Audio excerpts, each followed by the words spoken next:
Hello Noisegate family, it is your boy Tom. Today we're going to have a bit of a deep dive into JBL's new PRXONE app and see what it can do in terms of controlling a PRX One or an Eon One MkII, which I have sitting next to me right here. When you open up the PRXONE app, this is the first page you'll see. What we have here are all the speakers that have been previously connected and are currently connected. The Eon One MkII is grayed out because it is not connected, but the PRX One is visible, and you actually have a little indicator above that telling me the signal strength of my connection, which is very handy. From here I can locate my speaker. If I press that, the lights on the speaker will flash. I can save the settings that I have on that particular PA at any time, so I can say if I have done some EQing to everything and I really like it, I can save that and name it. I can rename the speaker itself and I can delete it. Deleting is also a handy feature because if you have to do any kind of factory reset, you will have to delete the speaker and reconnect it for it to work because the app will not be able to connect to it.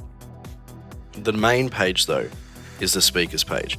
From here I have access to all the controls on the speaker. I can very quickly access the master EQ and limiter, as you can see here, and I've got some presets that I can do for both. And I can also access the feedback suppression for those people who are using a microphone, addressing a crowd or whatever it is that they need it for. I also have my effects I can turn on and off at the top right corner, and my tap tempo for my effects, so for my delay essentially. When I click on the PRX One, it brings me to my main control view.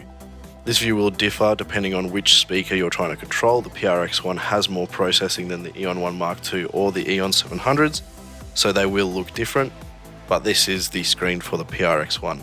From here I can access the EQ, dynamic control and effect sends for every channel, and I also have my gain, and when I hit these three dots I also can initiate my phantom power, which is only on channel 1 and 2, and my sensor settings, which is the ducking, so I can tell how much of each channel is going to the ducking to duck the music down when you talk.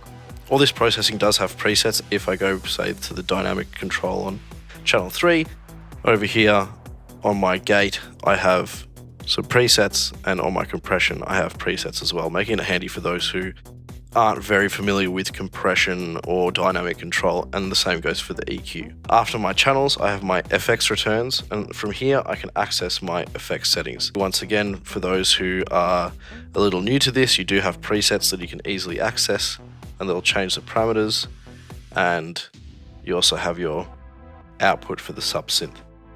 The final setting that you can change is the pass-through setting.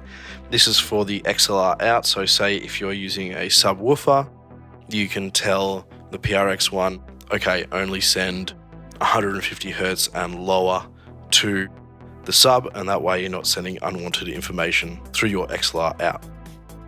I can also, if you look at this little speakers here, little speaker buttons, I can mute any of these channels, including my master. The final page, when I head back to this, is your firmware page, and that allows you to update your speaker. So from here I can update it. I check if it's up to date, it'll tell me, yep, up to date.